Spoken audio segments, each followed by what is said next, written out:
So I started coaching about 7 years ago, and it all happened from honestly the relationship that I had with my dad. Mm. So I had a really challenging relationship with my dad, and spent the first 25, 26, 27 years just, not just feeling really estranged from him and didn't speak to him much. And especially in my mid 20s. And I started to really create a burden in me. And that's around when I first met a coach who, I started working with. And he started to open up this beautiful world of self development.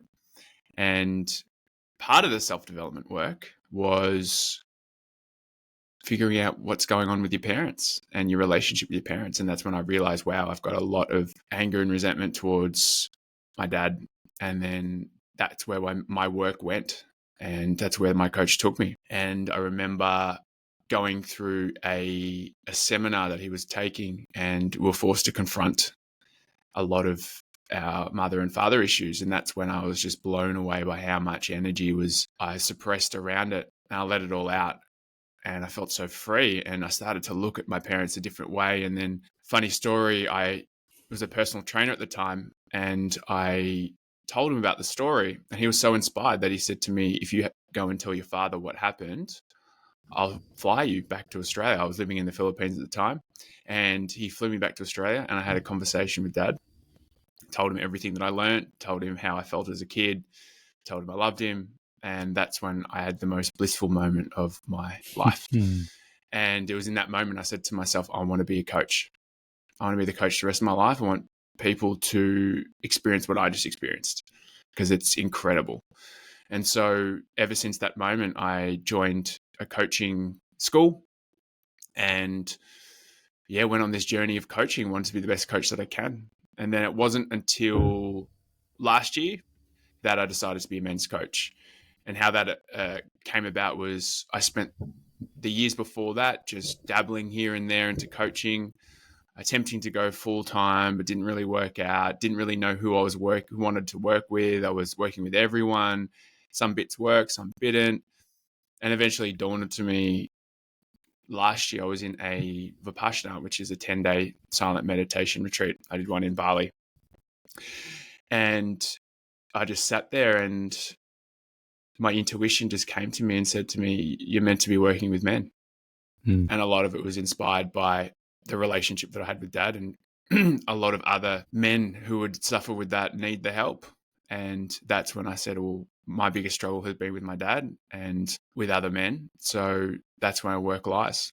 And that's what inspired me to be a men's coach. It's a very common story. In this case, did your father have a particular set of characteristics or upbringing that he brought to the table that caused you to have the issues you have between the two of you that led to your life? Yeah. So very stoic father, not much of an emotional connection, doesn't show much emotions, never said, I'm proud of you, never really showed any affection.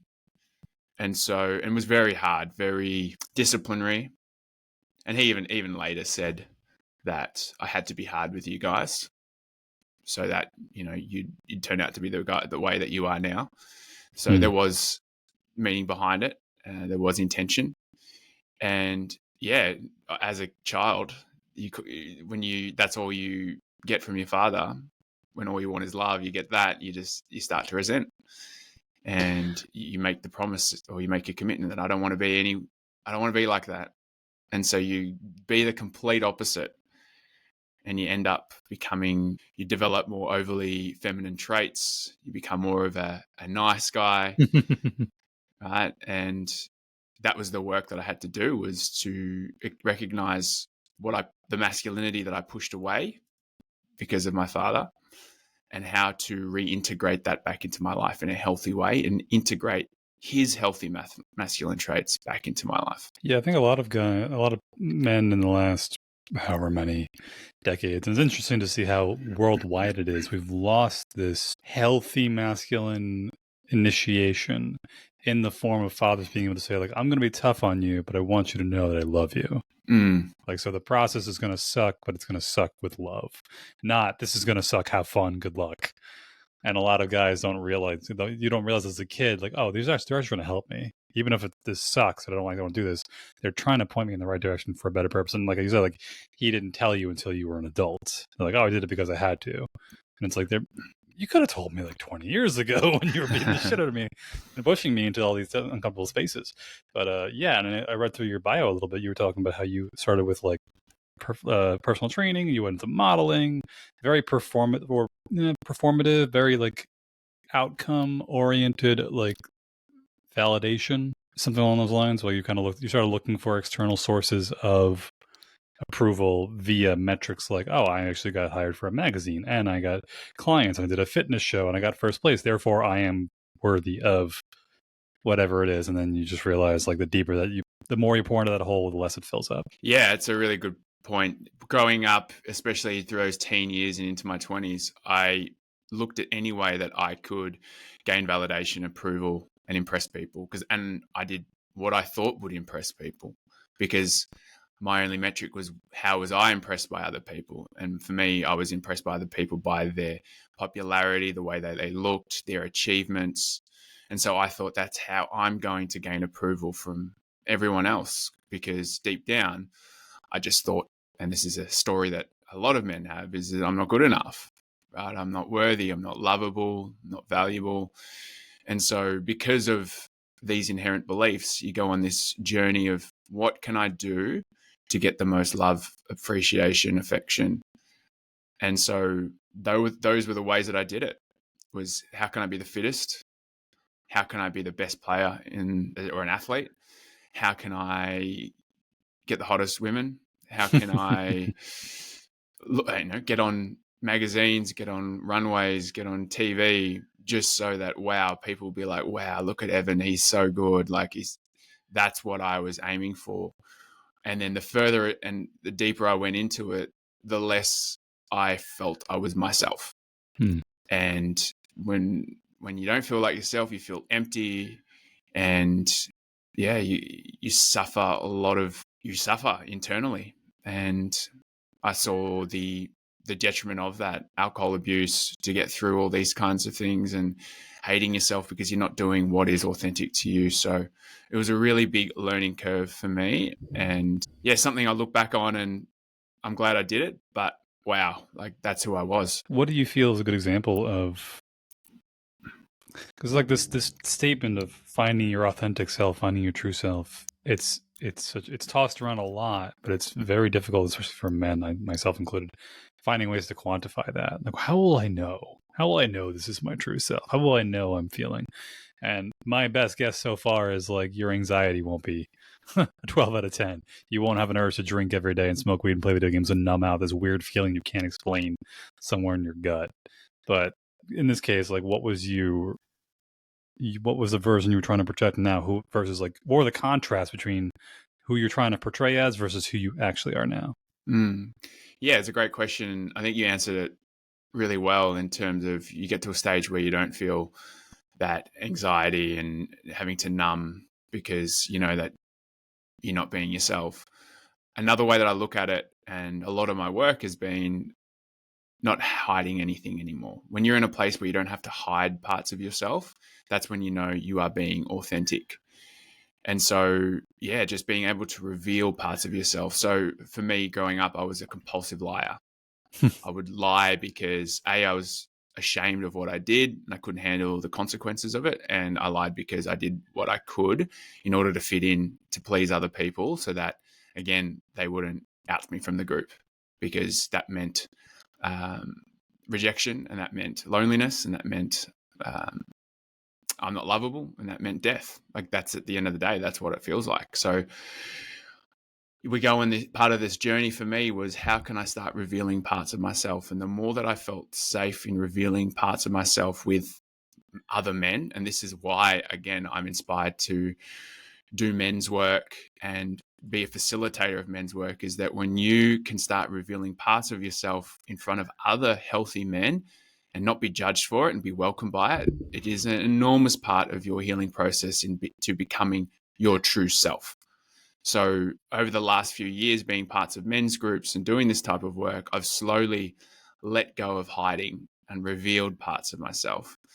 And I'm really blessed that I'm in a relationship now where I don't have to hide anything. Mm. And it's liberating, where in past relationships I hid and then it got exhausting. And then that's when we start to react. We start to do things we weren't normally, that are out of character. And it's exhausting trying to cover all these shadows about ourselves. So yeah, revealing ourselves is a huge part of being able to be authentic. Yeah, that it's funny because part of the idea of this podcast is this idea of like the village. And in my grandiose thinking all in this way, the village essentially was like this machine in a way that essentially it was like a multi-generational machine that the people who were like born of it would then go to try to improve the machine that would create better people and along the way. And the question was like, all right, well, if this is such a multi-generational process, like what the hell is going on? It takes a village to raise a child, and all the children coming up are anxious out of their minds and miserable and depressed and this and that. What the hell is going on with the village? And it's crazy to see how many different perspectives around the world. I'm curious with your work within like personal training and modeling work and all that stuff.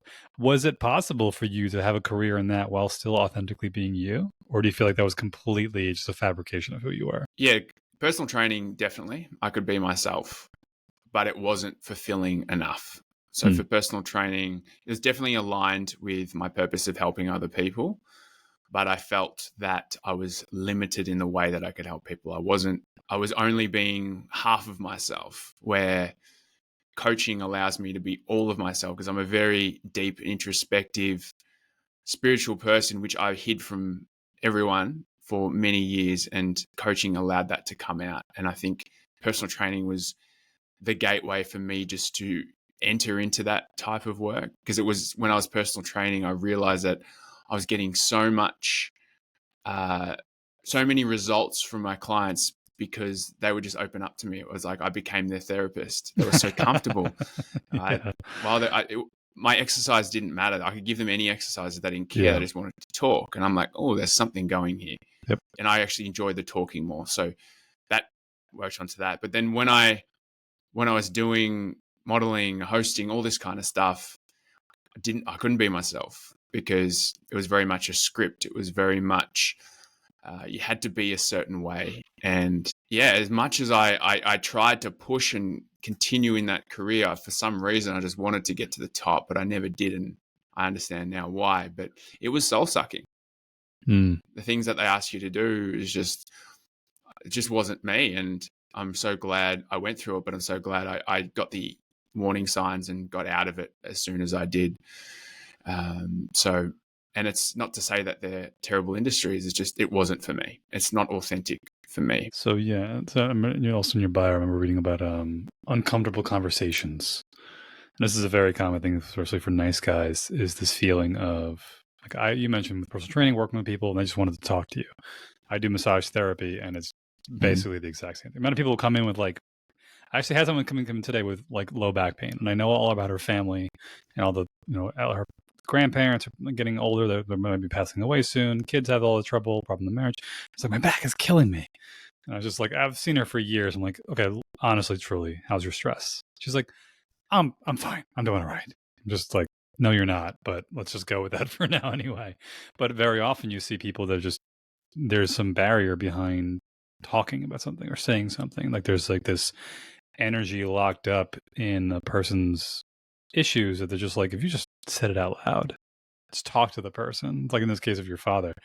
But I'm curious, was there a dramatic, when you noticed in your own life, a reshaping of the structure of your friendships, of your family's relationships, things like that, when you basically said like, hey, this is actually me, and then people kind of just pushing back on it, those uncomfortable conversations? Yeah, there's definitely a period where when you start to reveal parts of yourself, half the crowd are like, oh, wow, we don't like that. And then and then half the crowd are like, yeah, we accept that. So growing up here in Australia, I was part of we call it the footy culture, which is like the Australian football. This is a sport here, and it's a big sport that's part of me growing up, and I love the sport. And there's very much a culture. It's called a footy culture where, you're all with the boys, you've got to be one of the guys. And that was part of me wanting their approval was to be, what can I do to impress them? And then as time went on and I started to be myself and I started to reveal who I really was, a lot of the guys started to criticize me, started to put me down, started to, put me to, on social media, judgment, all this kind of thing, troll me. And I was like, wow, that really destroyed me, like emotionally. It really, like, it was a really hard period where I just thought, wow, I'm no one. Like, I'm a reject. And it really smashed my self-esteem.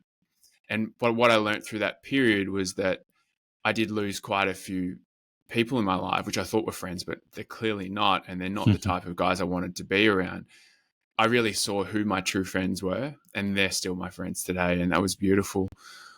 In terms of my family, I felt estranged for a while. When I started to go on this journey, I felt really different to them. And I found myself naturally separating from them, thinking I'm the black sheep of the family. And it wasn't until only recently where I did some really deep work on myself, especially around the shadow of me, that I've actually become closer to my family now, because I have just so much compassion for them that I never had before. And I see them from a different light versus they're all against me. They all don't understand me. And so I took responsibility for that. And so that's what I noticed between friends and family as you start to reveal who you authentically are. And I'll throw it back to you. Have you experienced that? The way I was thinking about that, I have been thinking about that, I had this idea recently, was that your identity essentially, in a way, is negotiated with the people around you. Because it's like if you walked around tomorrow and everyone was like, "What's up, Joe?" And you're like, "Fuck's another Joe here?" And they're looking directly at you, like, "Yeah, your name is Joe." And everyone in town was like, this guy's Joe. You'd be like, "What the fuck?" Like, spent the last 30 plus years being Evan, suddenly I'm Joe. I'm like, am I going fucking crazy? But everyone knows you as Evan, the person who acts like this, does this, says this. So in a way, it's almost like you're making copies of yourself that you're putting out into the world.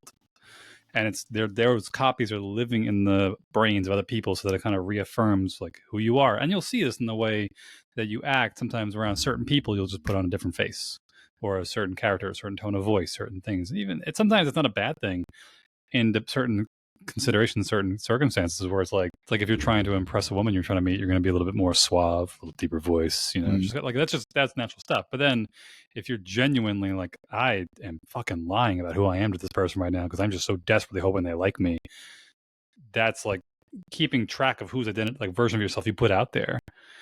And so what ends up happening is that when you start to become more authentic, or even in the reverse case of losing your authenticity, not only does the version of yourself that's in you have to die off and make space, the version of yourself that's in other people, it also has to die off. So that ends up feeling a lot heavier than it has to be, because I already feel like shit, that I feel like I'm saying things that don't line up with me, and my nervous system is kind of freaking out. And then I say it to somebody else, and then they freak out on top of it. And now I have to deal with them freaking out, and this ultra groundedness you have to hold on while you're weathering this storm internally and externally. And yeah, it's you'll see it in the form of, I've had some friends and family here and there that I've just becoming much more, for lack of better words, blunt about how I feel about certain things, and just saying things like calling a spade, pointing out problems. Because a lot of times, you see people, I get this a lot with massage therapy, people who are just morbidly overweight, morbidly obese, and they come in and they're just like, I can't figure out, my back hurts. I'm I have no idea. It just must be the particular, time of the day of the month, time of the week, of the holidays, or just the rotation of the earth. It's something I don't know what it could be.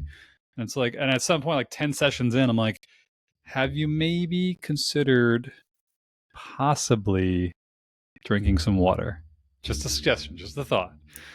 And now being able to get much more quickly, it's okay, this is the problem, as you want to address, you got to just start focusing on this. And it's tough because you end up losing, sometimes you lose patience, you lose friends along the way, you lose family. So family kind of wants to get a little distance, but you end up setting a new precedence of how you want to be addressed. And as long as it's relatively healthy, and even within that thinking, what pops into my mind is something like, not to get too deep into it at all, but something like gender politics nowadays. It's this is how I want to be addressed.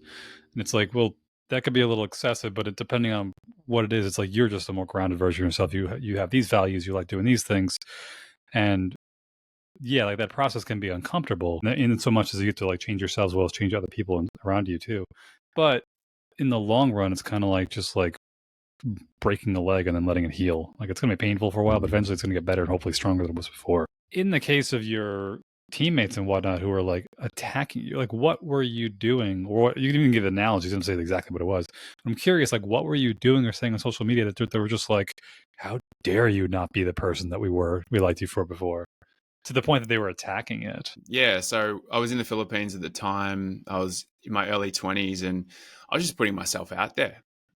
Like I did one of those fitness competitions, and they put videos up because you're part of it, and you just had to speak from your heart and put yourself out there. And I just copped it, and just because I'm not sure what, but something triggered in them. And I remember I was traveling before that. I was traveling around Europe, and I was doing half the trip by myself, and I was meeting all these beautiful people along the way. And I'd post on Facebook about it, and I'd get really deep, like my depth, the way that I see things, the introspection part of me started to come out on Facebook. And yeah, I don't think a lot of people couldn't have handled it. Maybe it's seriously. And that's when people started to treat me differently. Well, those guys started to treat me differently when I revealed that. And then when I started really putting myself out there as the more authentic and someone who's just having a go, facing fears, that's when I started to get a huge pile on social media, which really stopped me for a while. And not until recently has that been lingering around and stopping me from, again, taking my posting to the next level and putting myself out there. So yeah, it had quite a big effect, and I'm sure a lot of other people would feel that as they come out of their shell and into their authentic self. Yeah, that's like before. It's like it's the iterations of you that are sitting out there in other people's minds that are just fighting to stay alive. Yeah. But also, it ends up, I think, in some way, like as that starts to die off, it pulls away support beams under the people who are also trying to fake their identity and fake who they really are, and that is also very painful. It's like when you start becoming more authentic to who you are, when you start to be more realistic with what you want to do, you start reflecting to other people like, I'm not going to bullshit anymore. And they're like, oh, fuck, I'm bullshitting myself. I don't want to stop doing that. I like bullshitting myself. I like bullshitting people around me. And I like hoping that they actually think I believe my own bullshit and they believe it too, so they can reinforce this identity that I have, rather than me do the honest work about the fact that I'm not as happy as I could be and just blame others for it. It's just that was popping in my mind. But yeah, it's this idea of like, it's easier to critique the world to not be as you want it to be rather than be the best version of yourself to present to the world. Yeah. Yeah, absolutely. And I notice a big part of learning that is, where do we get triggered by other people when they show up as themselves? So I noticed that when other people, like, I was receiving it, but also I was judging other people for being themselves. And I noticed, once I started doing this work, when I noticed other people on social media and I felt, oh, I don't like them for some reason, or why am I getting so agitated or angry at them? And I'm realizing that they're owning a part that I haven't owned in myself yet. And it's making me feel inadequate that I'm not doing it. And that's when I started to realize, that is why I can also trigger other people into them projecting onto me, into them criticizing, judging me, all this kind of thing. It's a great point that you bring up, is that we just reveal in someone else, or reveal something in ourselves where we are not free, where they are not free, where they are not expressing a part of themselves, or they've disowned. So it's really important moving forward, is that if you want to be yourself, and if you want to bring that, all of who you are, out into the world, is that noticing that some people aren't going to be good with that. Some people are going to let you know that they aren't good with that. And understanding that you're triggering something in them that they have disowned or they do not like about themselves. And when you see it from that angle, that's when you're like, oh man, I have compassion for you. Like, I see you're in a bit of pain. I see you can't express something, because someone who has owned that and is good with that will not react to you. Yeah. Well, especially for men in particular, it's a it's a tough line to walk, because we want to be loved for who we are, but also there is a certain metric of productivity that needs to be brought to the world to find some degree of value here. So it's like, maybe there is something in the authenticity of a guy owning his internal urges and whatnot. So I'm thinking about the guy who's like, yeah, I sit around, smoke weed, play video games, watch porn, and I'm authentically me. It's like, well, maybe, but also get a job, do something productive with the world, give back. But more often than not, yeah, like those things can be tough. And I wonder, in the case of, like, this is a good example with one of Connor Beaton's videos. He mentioned something about, like, figure out if you're a number one, a number two, or a worker bee. And nowadays, especially with things like social media, so much hierarchical kind of back and forth between people, it seems like being anything less than number one is basically just dead last. You just feel like a piece of shit. Like, I'm not a fitness model. I basically might as well kill myself. Something when I'm worth, like, or I'm not a personal trainer, rugby, Philippines all-star. Like, what do I even do with my life? Like, how can I even compete? And recognizing, though, but like, how you find space to ground people to say, like, you're not going to be the best of the best, but you're not the worst of the worst either. Yeah. And, it's a weird thought, but no, that's the other one. So in your men's work, what is your primary approach? Who's your target audience, and what are you trying to actually accomplish with them? Yeah. So I work with high-performing men, and high-performing men who are more on the introverted side, more sensitive, more introspective, those who are nice guys. And I help them really break free of the unconscious ways that they self-sabotage, right? So that they can experience more freedom and confidence in their life, in their career, and in their relationships. And so it's really about helping these men who are continuously sabotaging themselves from being great, from fulfilling their potential, break free of that. So that, because a lot of these men that come and I work with are heart-led men who want to do good in the world. But the problem is that they either lack boundaries, or they struggle with confidence. They don't back themselves in. They try to be everything for everyone, and they carry a lot of emotional burden. They're highly sensitive. So they carry everyone's pain, and they take everything personally. And so they limit themselves, they limit their potential and the good that they could potentially bring into the world. And so these are the men that I serve and I help to break free of that. How do you see it manifesting negatively within their lives? Yeah. Entering relationships that do not serve them and continually attracting relationships like that. Another one would be the inability to speak up in a work setting, in their relationships, to speak their true voice, to really bring their opinion and be different and unique in their group. They just become like everyone else, and they suffer as a result of that. A lot of guys, and huge anxiety, chronic anxiety and depression, and not understanding why. So they're constantly in that melancholy state and continuously overwhelmed and worrying, because they're not alive. They're not doing that sets them alive, and they're really holding themselves back. I was on my men's group last night, and we're going through the nice guy at the moment. And one of my beliefs is that most men are suffering because they're not getting the absolute best out of themselves. They're not living within their potential. There's so much left on the table, and that hurts us as men. Mm-hmm. When we know that we're capable of more and we're not doing that, that hurts. And we suffer. And we get so caught up in our suffering and shame that we do not step forward and take action, because it's easier just to sit in that shame than it is to take a step into courage.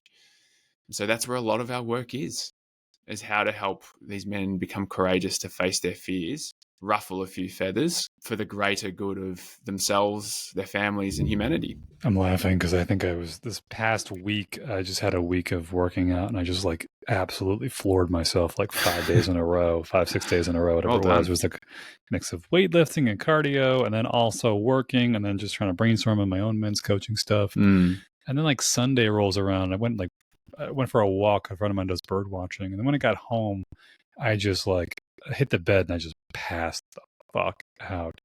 And I was just like the most meaningful deep sleep. I was just like, you left it all on the fucking table this week. Yeah. And it was like that feeling I haven't had in a long time. That you feel like, yeah, you're like, you'll do more next time once you recover. But like you kind of hit your limit and you feel good about that. And it's funny that guys almost kind of, I'm sure women do too, but how men can have this kind of feeling of, I'm doing a lot, but I don't feel like I'm moving the line. I'm not moving the ball. Like I don't feel like I'm actually making progress. And it could be like I'm making millions of dollars and I feel like I'm making no progress. Or I've had 10 promotions this year and it still doesn't feel like something's still off and I can't figure out exactly what it is. And then they start talking to men's groups and they're like, oh shit, I'm actually being inauthentic to myself. I'm trying to please everyone around me. Yeah.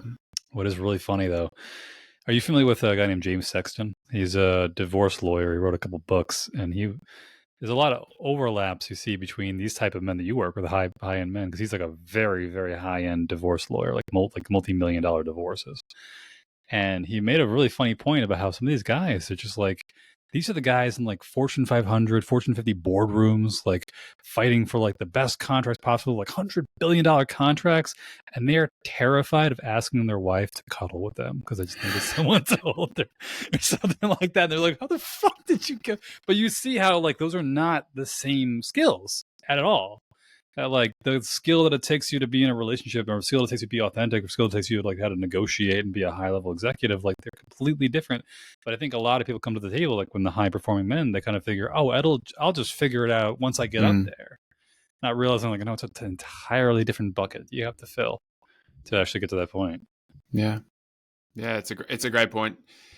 There's so many soft skills and just emotional skills, communication skills that a lot of these men lack because we're never taught that.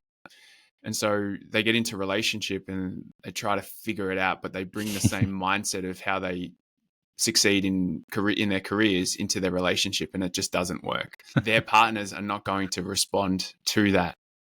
And then they continue using the same strategy, hoping things will turn. And eventually what happens is that the partner is fed up. And then that's when men usually go into therapy, into coaching, into doing the inner work because they realize, oh shit, like I've created this amazing career and work life, but then I haven't been attending to the beautiful garden that I have at home waiting for me. And so there's all these weeds there now, and my partner's not happy with me, and she might threaten to leave me. So now I have to go and do the work. And that's when men usually enter the inner work and doing therapy, coaching, whatever it is to heal because they're in crisis. And what we want to try to promote as men's coaches is that you don't have to get to crisis to do this work. You can prevent crisis. You can prevent this shit hitting the fan and do the work beforehand so that you can have a smoother relationship, and you can have a more fulfilling relationship now rather than waiting until everything goes to shit. I've had so many people, I've been doing massage for 8-9 years now, so many people, mostly men, where she wants a divorce. I have no idea where this came from. How did this, like, I have no idea. I'm like, what the fuck did you, 15, 20, 25 years, you didn't notice a single cold shoulder, you haven't gone on a date in 10 years, you haven't had sex in 15 years, and you suddenly, where did this come from? Wow, who knew she was mad?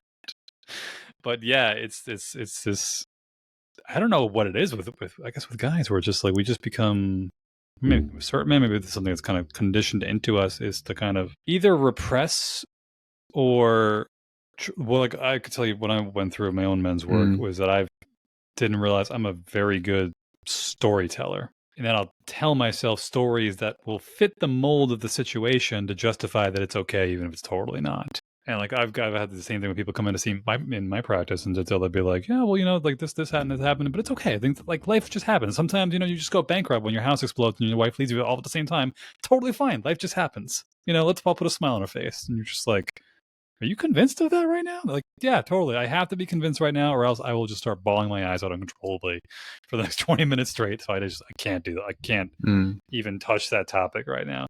But there's just this barrier that goes up in a lot of guys' heads. That's just like, I'll just leave that door closed for the next 20 years and pray to God nothing bad comes out of it one day, 20 years later. And then the divorce skeleton comes raging out of it. And they're like, whoa, I had no idea you were in there the whole time. Or something just grew in there, like some kind of nasty stuff. And then they just burst out and then they go like, where's the Windex? Where's the Kleenex? Like, no, you need industrial strength cleaner now to handle this stuff. And that's in the form of like a men's code for a therapist, something like that.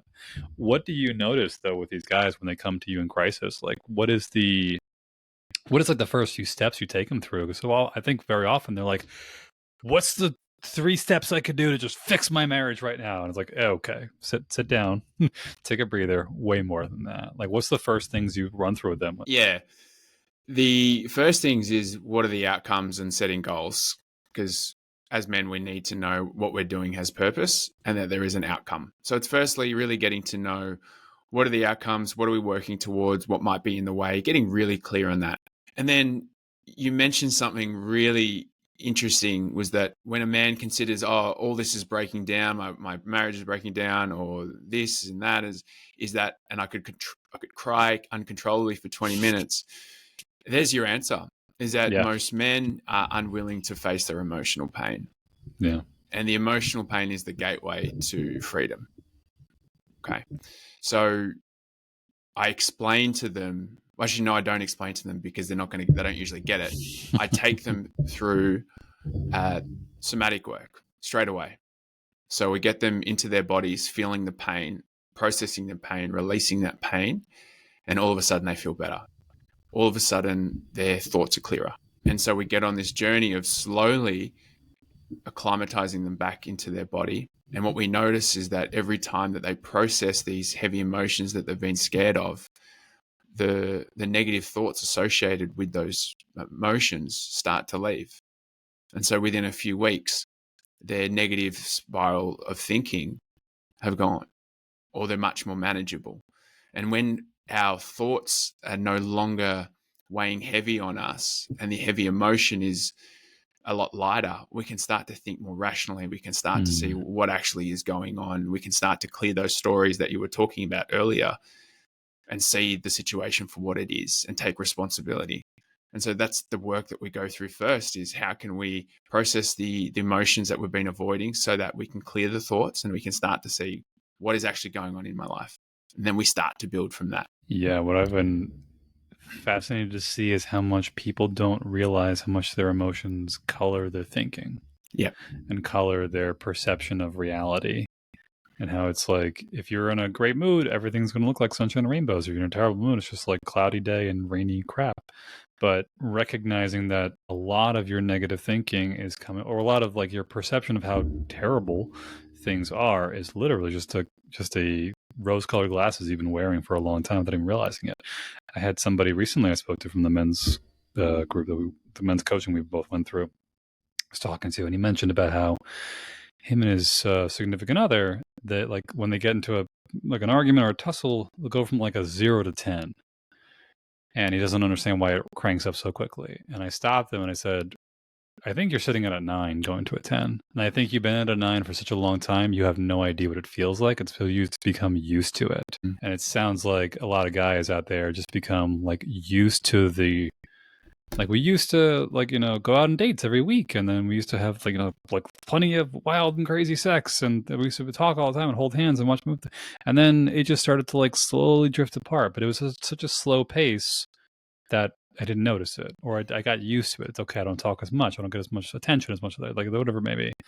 And it's like the person who gets morbidly overweight. It's like 1 pound at a time, or it's like one missed date at a time, one miscommunication at a time, one just missing a signal in their body language at a time. And then it just cranks up, but it's like a boiling frog that one day they're just like, once it's just coming out of there. And then you're just wondering where the hell it came from. And yeah, it's like you have to then, so we have to go back through that, all those like step by step, all the pain you've been ignoring, just like you have to get you back down to a 0. So the next time you don't go 0 to 10, you go 0 to 2, 0 to 3 maybe, and then it's going to take a hell of a lot more before you can go higher, higher, higher, higher. Yeah, no, I see that. It's a really good point. We see this a lot in relationships, like you said. Guys will come in and they'll complain about the relationship and just becomes the norm. And when you look at it objectively and they're able to step back from their situation, it's like, is this the relationship that you really want? And this is what you had originally entered into. And they're like, no. Okay, cool. So then now that they can see it for what, hey, this isn't normal and this shouldn't be normalized, and that it's different to actually what you want and desire in a relationship. So let's start seeing it from that angle. How can we start seeing it from what you do want? And then once they kind of recalibrate to that, all right, great. So what are the needs that aren't being met right now? How can you communicate that? What are the boundaries that you need to set to start preserving yourself, and so that you've got more energy and love to bring into this relationship? So that's a process of how to get out of that. But as you said, they've got to see it themselves first. Mm-hmm. And when they're in it, when they're at a 9, it's really impossible to notice it, because it just becomes so normal. And that's why it's so important to have, whether it's a friend, a men's community, a coach, a mentor, therapist, whatever, to point that out to you, that blind spot. Huge part of our growth as men is having men in our life to point out those blind spots and go, hey, I'm noticing you're complaining about this a lot. Is this normal? Is this the relationship that you originally planned to have? And bring them back to the why. Why are you in this in the first place? Yeah. You just had a thought from what you said, but yeah, I've had I just think about a patient I had a while back, and it was funny that I mentioned him somewhere along the way of like the men's work and the men's group stuff, and I said something along the lines of a lot of relationship issues and men not being able to understand what women want, and he just cuts me off, and he's like, "Oh, because like, yeah, well, all women are crazy." Immediately, my first thought was like, every woman you've found, because you keep attracting the exact same person over and over and over again. And yeah, in the case of the relationship we mentioned before, like we realized, like, is this the dynamic that you want? Do you find that a lot of these nice guys are chameleons, or like they're turning into they're turning into like a different person entering the relationship, and then trying to hold up this facade for so long, and then when it gets to the point where they realize, like, oh shit, this is not what I want, nor this is how I'm going to get what I need, I'm not happy here, and then when they actually start standing up for themselves, do you think that the relationships manage to stay together, or they kind of just fall apart? If they fall apart, it's probably needed to happen, but what's your experience so far with that? Like they were solid at some point and then they became nice guys, or they walk in as nice guys and then it just kind of rattles the pot? I'll start with myself, and then I'll talk about the guys that I work with. So myself was, in the past, I would really step into my masculine. I'd really be the leader. I'd do all the right things. And then that's how I'd kind of reel them in. And then after about 6 months, that's when I started going back to my normal state of operation, my normal homeostasis, which was the nice guy. And then that's when I would stop taking lead. They would take lead, and they're like, oh, wow, like conflict would start to happen. I'd turn into the little petulant child. She'd go into the mother role, and then all problems would break loose. And this was the trend that happened, unfortunately. And so it wasn't until I noticed what parent dynamic was playing out that I was able to go, hey, I'm playing out my relationship with my dad here. And so, and then, is this the relationship that I wanted? No. Is this how I want to be? No. What do I need? So then I start asking about what I need. And then that's when my ex-partners would say, I can't give that to you. And then that's when I said, okay, see you later. Mm-hmm. And that's when I was able to break free from attracting those type of relationships, is because I finally acknowledged what I needed and I stood up for it, set the boundaries, and the other person didn't want to oblige. Fair enough. All good. So it's best to part ways. And that's helped me lead to the most authentic relationship I've ever had, where I just came in as all of who I am, and hence why I'm still that. And there's no surprises. Yeah. So now I see with other men, same deal. They come in, they're ultra masculine. They do take out a dates, they take lead, all this kind of thing, and then again, 6 to 12 months later, the nice guy comes out, and that's when problems happen. And fortunately, these men are able to really step into, again, their healthy masculine, to set boundaries, to ask for the needs, and they do it in a really healthy way, and they maintain those relationships. And every so often, I have men who will end the relationships. So a lot of relationships are salvageable for nice guys. It's just doing it in a healthy way. The shadow side of that is when nice guys go through that process, they'll go from ultra people pleaser to a complete asshole. Right? They'll go from one extreme to the other, and their partner's like, "What the hell is going on? Who are you?" That's when it's unhealthy. So we've just got to manage that, because when men start to notice that they're people pleasers, they'll go from 0 to 100, and they'll start being an asshole to everyone. And there's definitely ways to do that. Well, that's like the bad boy is like the other side of that triangle. If it's like grounded man, nice guy, bad boy. Yeah. But with the nice guy stuff, I don't know. It's crazy, but losing time. I don't know what the hell I'm thinking of right now. 10 minutes. I had an idea. I had a question. I totally forgot. Hold on. I'm not anything in particular you wanted to talk about. And this part I'll just literally edit out, so it didn't even happen. Yeah, awesome, man. But anything that you wanted to, any topics you wanted to point to or talk about? No, not really. I mean, I've really enjoyed the chat. I think it's naturally, organically taken us to great places to talk about. It'll come to me later on, and I'll be mad I didn't think of it now. But this has been fantastic. Thank you so much for your time. How can we find your content?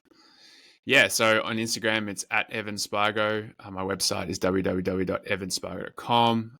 I'm also on LinkedIn, Evan Spargo, and I have my own podcast called The Heart-Led Man. So awesome. That's the ways you can reach me. Beautiful. Thank you so much for the conversation. Appreciate it. Thanks, Michael.